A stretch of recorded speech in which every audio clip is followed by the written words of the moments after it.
no aprendizado e na comunhão com o cônjuge. Hoje há um completo desacordo dentro dos lares. Quem é quem faz o quê, quem manda em quem. Antigamente os membros da família tinham funções bem claras e definidas. O homem era o provedor, a mulher a rainha do lar.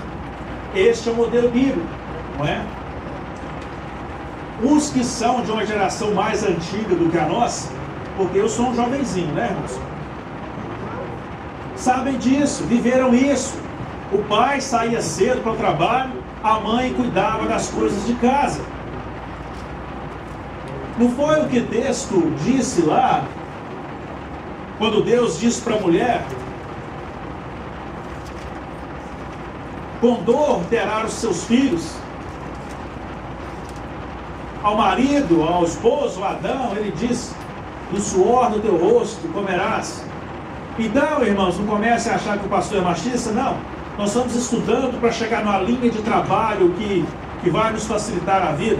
E não pense que o pastor está dizendo que as irmãs não devam trabalhar. Não. Por favor, trabalhe. Não é?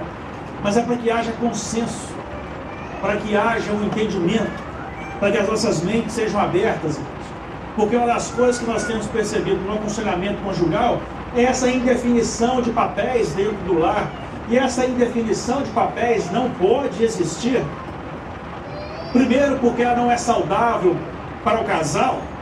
E segundo, que ela não é saudável para os filhos. Os filhos hoje são criados debaixo de muita ansiedade, porque ele não sabe o que esperar. Ele não sabe o que é o quê. O pai vem e fala: não, pode ir para o computador. A mãe vem: não, sai daí que eu não deixei você ficar. A criança já não entende. Todo lar, toda casa precisa ter uma voz de autoridade. E tanto os pais precisam respeitar um ao outro. O marido respeitar a posição da esposa, a esposa respeitar a posição do marido. Mesmo que você não concorde. O pai deixa, a mãe proíbe, o pai proíbe, a mãe deixa. Há que se chegar no consenso. Se você não concorda com aquilo que o seu cônjuge fez, com a decisão que ele tomou, converse com ele em particular. Não é nunca na frente da criança para lhe tirar a autoridade. Mas, meus queridos, quem é o cabeça do seu lar? Quem coordena o seu lar? Quem faz o que na sua casa? O dinheiro que entra, quem administra? De quem é o dinheiro? Como isso é feito? Eu tenho percebido que há uma grande pergunta, um grande ponto de interrogação, e as pessoas vão vivendo um dia após o dia, lutando para sobreviver dentro de um relacionamento, infelizes, porque não era nada disso que eu esperava do meu cônjuge. Mas nós precisamos voltar os nossos olhos para o que a Bíblia nos diz e a direção em que ela nos leva.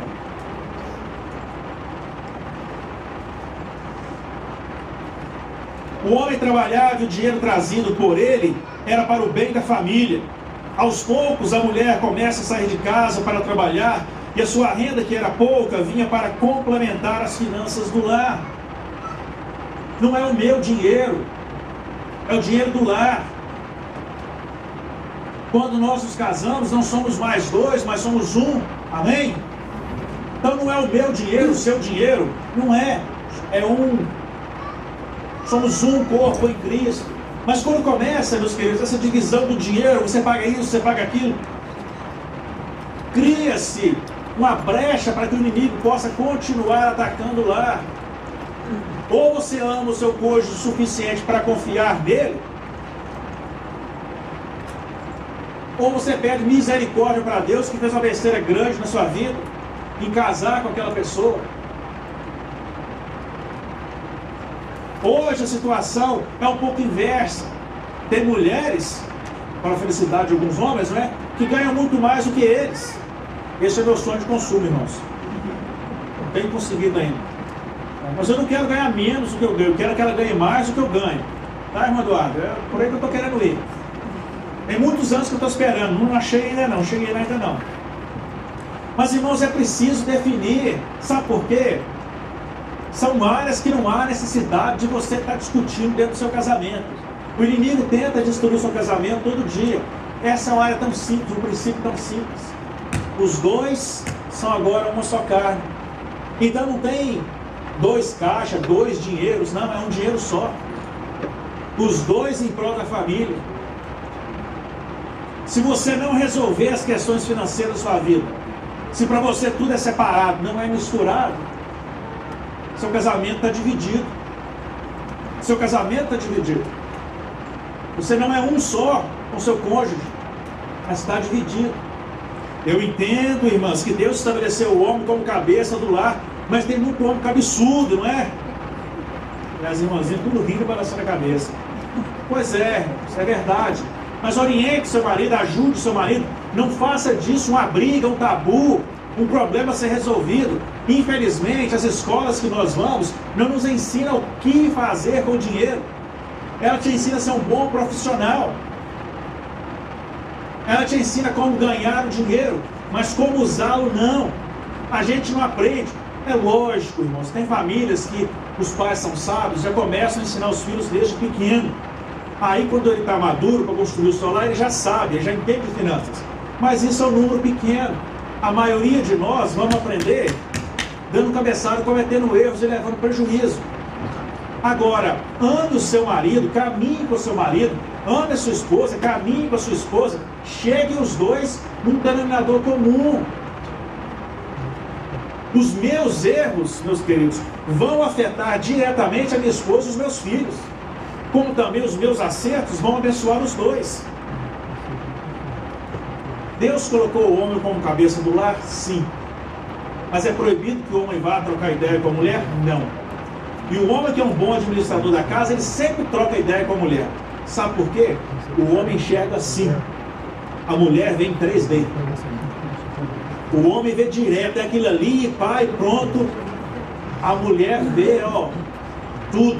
Aí você chega e troca ideia com ela. E não é vergonhoso pegar conselho com a sua esposa, não. É melhor pegar conselho com a sua esposa, que é quem vai caminhar com você, estar com você, do que com quem está lá fora. Que a hora que você afundar não está nem aí, ó, tchau, tchau, filho, estou indo. Porque vocês são uma só carne. Deus os fez assim. Deus os ajuntou assim. Se vai bem, vitória dos 2. Se vai mal, derrota dos 2. Mas conversa, troquem figurinhas. Nós, homens, agora eu vou falar para os homens, não podemos achar que sabemos tudo porque nascemos homens. Não. Tem muita mulher muito mais inteligente do que muito homem que eu conheço. Então, irmãos, precisamos começar a defender.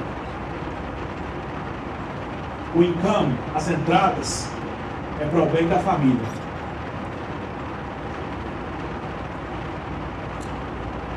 E naquela situação em que a mulher ganha mais do que o marido, há problemas? Eu não vejo. Para mim é uma bênção. Não é? Desde que haja maturidade no lar. O homem precisa cuidar das necessidades da sua esposa. E necessidade das esposas, meus queridos, às vezes é ter lá mais que um par de sapato no guarda-roupa. As irmãs ricas que um par só, né? 2 pares, não vai. Às vezes a necessidade dela é um vestido novo. É a necessidade que ela tem, ela precisa disso. Faz parte do dia a dia. É tão importante quanto o prato de arroz e feijão. Verdade, irmãs? Não é? Compõe, faz a felicidade. Às vezes por causa de R$ 9,80, R$ 9,50, um par de sapato que a mulher usa aí, você cria um cavalo de batalha, um problema dentro de casa, uma situação constrangedora, abre uma porta para que o inimigo destrua o seu casamento. Já percebeu o calçado de mulher mixaria, irmãos? Deixa encher o guarda-roupa. Deixa encher o guarda-roupa. Surge então, irmãos, um dos dilemas da família. O meu dinheiro, o seu dinheiro. Quem vai pagar o quê? Nossa conta paga você. Nós já paguei, agora é você. Irmãos, não tem disso. Homem e mulher precisam ter conta conjunta. E os 2 têm acesso à conta. E se um está gastando descontroladamente, o outro tem que falar: hello! Precisamos guardar um pouco desse dinheiro. Você comprou um celular tem 3 meses, já comprou outro celular hoje? Precisamos ser inteligentes. Quem pode mais? Quem sustenta a casa? E agora? Quem é o cabeça da casa? O modelo bíblico, irmãos, começa com a formação do homem e da mulher. E Deus começa a distribuir tarefas e posições. E nós precisamos buscar resgatar aquilo que Deus ensinou. Que a palavra de Deus não volta vazia. O que Deus estabeleceu está estabelecido. Deus não falou no versículo bíblico que a mulher vai ter o parto com dores? Alguém aí já não teve dor quando teve filho, irmãos? Ninguém, não é? Está estabelecido, irmãos. A mulher terá filhos com dor e o desejo dela não será próprio, mas o desejo será para o marido. Ela será dominada pelo marido, não é o que o versículo 16 diz? Ter filhos, desejo para o marido, dominado para o marido. Dependência completa. Olha a responsabilidade que os maridos recebem aqui.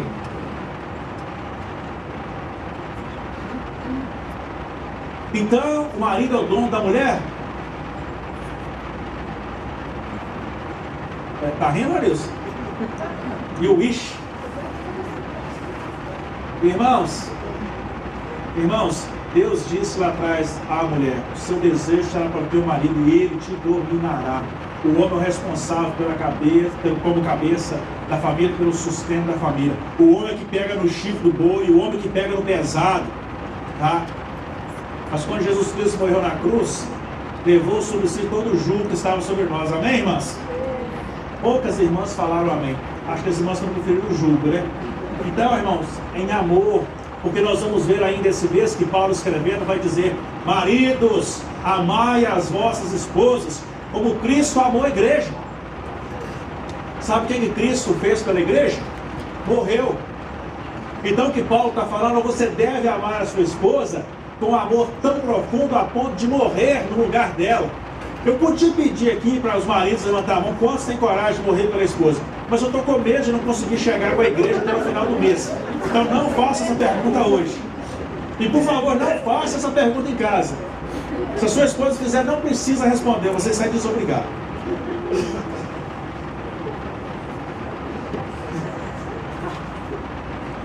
Deus dá diretrizes, irmãos, para que a mulher cuide da casa. Quando nós vamos ler Provérbios 31, que vai falar mulher virtuosa, quem a achará? Do versículo 10 ao versículo 31, que texto rico. Uma mulher ocupada com os afazeres de casa, cuidando da casa dela, dos empregados, da roupa do marido, dos filhos, do alimento, a mulher do lar. Aposto que muitas irmãs aqui gostariam de ser só do lar, né? E o marido trabalhando. Pois é, maridos, privilegie as suas esposas. Não é bom ser o cabeça do lar? Não é bom que eu sou o cabeça desse lar, aqui quem manda sou eu, sou o bambambam? Pois é, mas vai lá fora, trabalha 2 full-times, traz o dinheiro para casa, deixa ela descansar. Sexo frágil. É tão bom quando as nossas esposas também trabalham, porque elas podem nos ajudar e tirar de nós a sobrecarga que às vezes recai. A sobrecarga, diga-se de passagem, por causa da vaidade que nós temos. Hoje ninguém quer televisão de tubo, todo mundo quer LCD, tela plana. 40 polegadas é pouco, eu quero 56. Não cabe na casa. Você põe na sala e vai para o estacionamento para poder ver. Mas eu quero. Carro velho, pastor, carro com 5 anos de uso, isso não serve. Então, irmãos, nós temos mudado os nossos valores. Jesus Cristo disse o seguinte: contentai-vos as coisas de Deus, mas nós queremos mais. Por isso essa loucura em busca de mais. Por isso a cada dia nós queremos mais. E o homem é insaciável, o ser humano é insaciável. Não é? Hoje ele tem um apartamento de 2 quartos, amanhã ele quer uma casa de 6, depois ele quer um penthouse, né? E assim vai, não para. Aí ele quer um na praia, ele quer um no campo. O homem é insaciável. Ter. É a sociedade consumista que está aí hoje, e essa sociedade consumista é que tem nos dirigido. Então Deus dá as pistas para nós de que o lugar certo da mulher é em casa, cuidando da casa.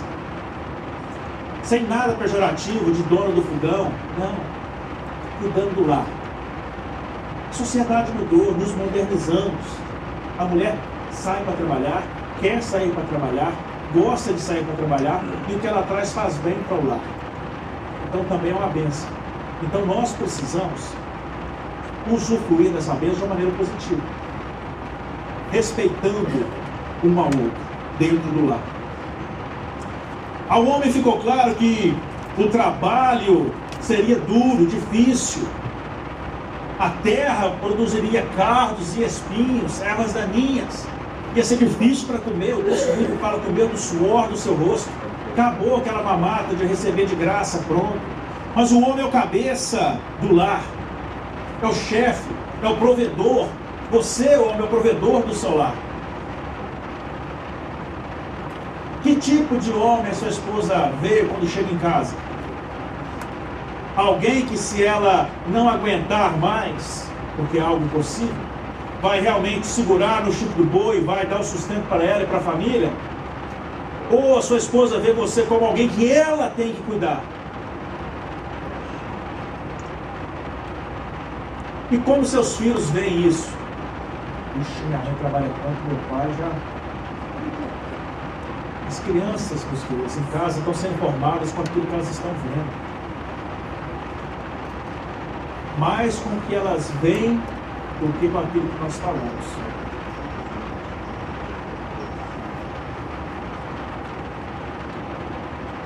Será que estamos vivendo os nossos relacionamentos conjugais de acordo com o modelo bíblico? Será que Deus aprova o modelo familiar que nós usamos? Ou será que nós também pecamos nisso? Em errar a forma como que Deus gostaria que nós vivêssemos? O fracasso anunciado. O marido trabalha fora, a esposa também. Quem cuida dos filhos? Os dois estão cansados. Há um jogo de empurra, cobranças, acusações, estresse, divórcio. Porque os valores estão invertidos, as posições estão invertidas. Há 30, 40, 50 anos atrás, a mulher cuidaria do lar, educando os filhos, o marido provia o sustento e a correção. A mãe falava, quando seu pai chegar eu vou dar uma conversa com ele. O filho tremia nas bases. O pai olhava, o filho já entendia tudo. Não é que o pai não participava na educação dos filhos. O pai participava. Mas a mãe era cuidadora do lar. Há 50, 40, 50 anos atrás, irmãos, tinham muitos divórcios? Não. Será que o modelo funcionava melhor? Será que a revolução feminina trouxe grandes e positivas vitórias? Será que as famílias ganham com as mães também fora de casa e os filhos sendo criados por creches? Ainda bem que a irmã Ivana não é crente, né, irmãos? Foi obscura, né, irmãos? Como que vive nossa família no século XXI? Que homens e mulheres os nossos filhos serão? Como que eles vão se portar diante dos dilemas e dos problemas que vêm surgindo, irmãos? Quem cuida dos filhos então, já que a mulher também trabalha fora? Homens, sejamos francos. A mulher trabalha fora e trabalha dentro de casa. Que hora que começa os serviços de casa e que hora que ele termina?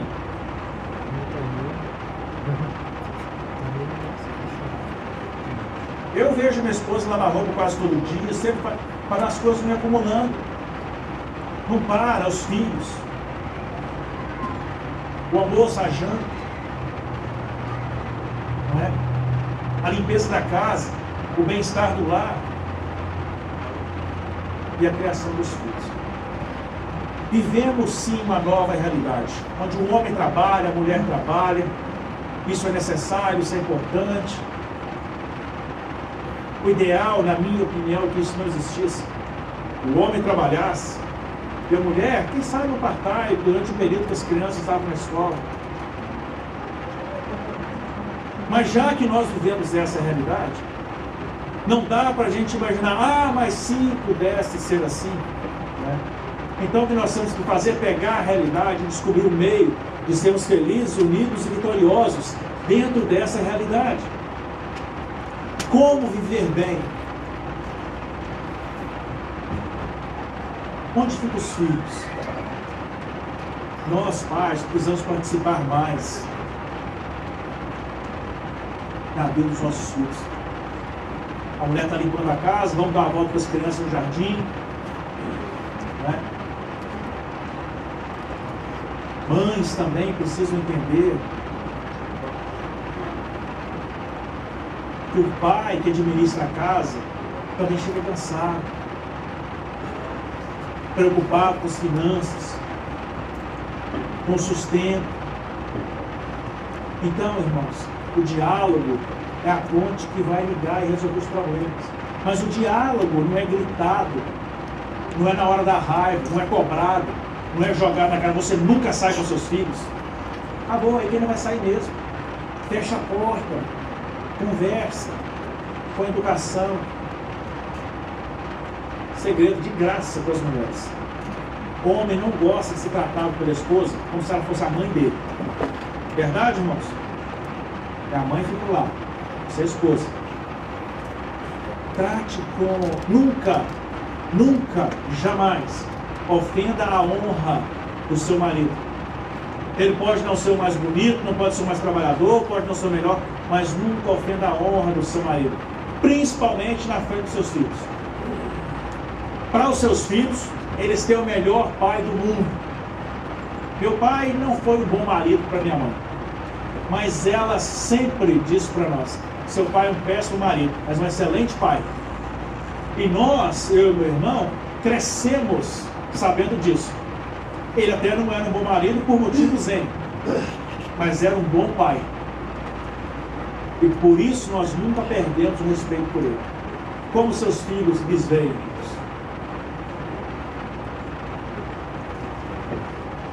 Hoje o divórcio pode ser de várias maneiras, meus queridos. Pode ser um divórcio físico, cada um para o seu lado. As crianças sofrem por não conviverem com os pais ao mesmo tempo e não têm a referência de uma família unida, correndo o risco de repetir a mesma história em suas vidas. O divórcio também pode ser emocional. Vivemos na mesma casa, dormimos na mesma cama, mas estamos sentimentalmente separados. Há um abismo que separa o marido e a mulher. Já não se relacionam mais, são dois estranhos. Os filhos crescem, vão embora para a escola, construem suas famílias. Um olha para o outro e fala assim: quem é você mesmo? O casamento já havia acabado há muito tempo. Os filhos crescem com o modelo errado de lar e tomam este modelo como certo, pois era assim que seus pais eram. Não, meus pais viveram assim, é assim que deve ser. Deus criou um padrão para que ele fosse harmonioso, mas nós desprezamos o padrão de Deus para o lar, os valores de Deus para o lar. Cada um precisa encontrar a sua identidade no lar, as suas responsabilidades no lar, e às vezes você vai ter que escrever isso. Se essa é a melhor maneira para você conviver, escreva as funções de cada um, que cada um faz dentro do lar. O homem provedor tem fugido à sua responsabilidade, exigindo que a mulher trabalhe fora e complete o sistema do lar. Homens têm sido falhos na sua missão de ser o provedor do lar. Que geração é essa? A mulher, Eva, mãe de todos os viventes, tem fugido à responsabilidade de rainha do lar, educadora dos filhos, e se refugiado atrás de um part-time, de um full-time. Eu trabalho fora, então não posso mexer com criança, não tem tempo. Estou cansado também. Irmãos, quem cuida das nossas famílias somos nós. Se eles serão homens e mulheres de Deus, homens e mulheres coerentes, honestos, íntegros, depende de nós. Criar filhos nunca foi fácil. Não existe essa promessa de que seria fácil criar filhos. Mas nós precisamos ter a responsabilidade de criá-los com austeridade, com transparência, sob a palavra de Deus.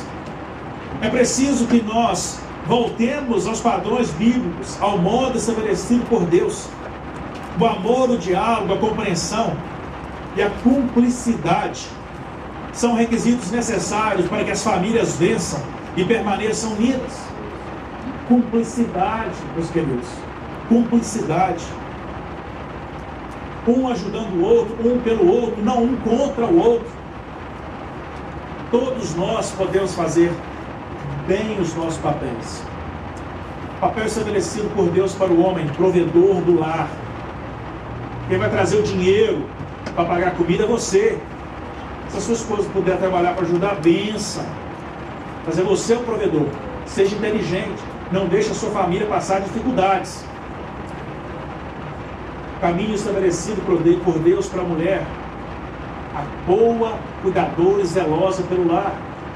Leia depois Provérbios 10, 31. 10 a 31. Para que você possa abrir a sua mente. Não é porque o seu marido está falando, não é porque a sociedade machista está falando, é a própria Bíblia que está te dando direções. Deus é um Pai amoroso, e como Pai amoroso, Ele quer o melhor para nós. Então Ele não vai punir você porque sua esposa vai trabalhar algumas horas. Não, Deus vai abençoar porque Ele nos ama.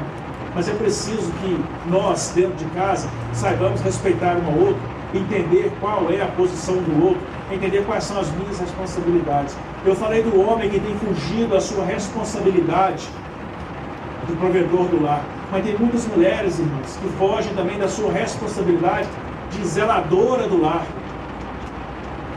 da que tem que cuidar do lar. É melhor que você trabalhe um pouco menos lá fora e gaste mais tempo cuidando da sua casa. Para encerrar, 1 Coríntios 13, 7. O amor tudo sofre, tudo crê, tudo espera e tudo suporta. Portanto, irmãos, amem-se sobretudo. Amem um ao outro. Dediquem-se um ao outro. Invista no respeito um para o outro. Como eu comecei dizendo, o casamento é um projeto difícil, mas não é um projeto impossível. Principalmente quando esse casamento está debaixo das mãos poderosas do Senhor. Porque Deus quer unir, Deus quer proteger, Deus quer guardar. Amém? Curva a sua cabeça, vamos orar. Pai, obrigado a Deus pela Tua palavra. Sabemos, ó Pai, que precisamos rever as nossas vidas como cônjuges, aplicando os princípios que o Senhor estabeleceu, criando um lar de respeito para nós, nossos filhos, criando, ó Deus, um espaço amoroso, puro, santo, pacífico, ó Deus. Que o Senhor possa nos ajudar, Deus. Pai, sabemos que um casamento, um relacionamento só vai dar certo se ele tiver a Tua presença. Se o Senhor for parte do relacionamento, se o Senhor for o Deus que guia esse relacionamento, porque o Senhor nos dá parâmetros, diretrizes, o Senhor nos protege, nos guarda contra os ataques que Satanás lança contra as nossas famílias. Que os nossos lares sejam consagrados a Ti, que as nossas vidas, ó Pai, sejam consagradas a Ti. Alguém nessa noite que ainda não aceitou o Senhor Jesus Cristo, que Jesus Cristo ainda não reina no seu lar, e que você gostaria de dizer: Senhor Jesus, eu quero que o Senhor reine no meu lar. Levante a sua mão e eu vou estar orando por você. Alguém gostaria de convidar o Senhor Jesus a fazer parte da sua vida nessa noite, a fazer parte do seu lar, a cuidar do seu lar, a proteger o seu lar com um muro forte? Basta que você levante uma de suas mãos e eu vou estar orando. Alguém? Pai, nós colocamos cada família aqui representada nas Tuas mãos. O Senhor conhece a intimidade de cada um. O Senhor conhece as áreas e as vidas onde precisa que haja restauração. Que o Senhor possa visitar ainda nessa noite. Que o Senhor possa consertar o que está errado. Se algo vinha sendo feito de maneira errada até aqui, que o Senhor possa restaurar. Que o Senhor possa religar, reunir. Que o Senhor possa curar, para que nós sejamos famílias vitoriosas no Senhor Jesus Cristo. E é, ó Pai, no nome do nosso Senhor e Salvador Jesus Cristo que nós oramos. Amém. Amém. Meus queridos, nós teremos um lanche na cozinha. Terça-feira aqui, Clube da Leitura. Quarta-feira, nosso estudo bíblico. Domingo teremos nossa escola bíblica e o nosso culto. Quero falar uma coisa do irmão Emiliano da irmã Selma. Irmão Emiliano já não é mais aquele comerciante ocupado demais, não é? Deus o libertou daquele comércio. Uma das razões pela qual o irmão Emiliano vendeu o comércio é porque ele e a irmã Selma sentem o desejo de trabalhar mais na causa do Senhor. Um dos motivos foi esse. Eu estou compartilhando para que sirva de exemplo para cada um de nós também. Às vezes vale a pena abrir mão de nossos sonhos e projetos pessoais para redirecionar as nossas vidas na direção que Deus gostaria que nós caminhássemos, né? Eles compartilharam comigo do desejo de fazer mais coisas na igreja e Deus abriu as portas e esse processo de transferência do comércio tem sido quase que concluído.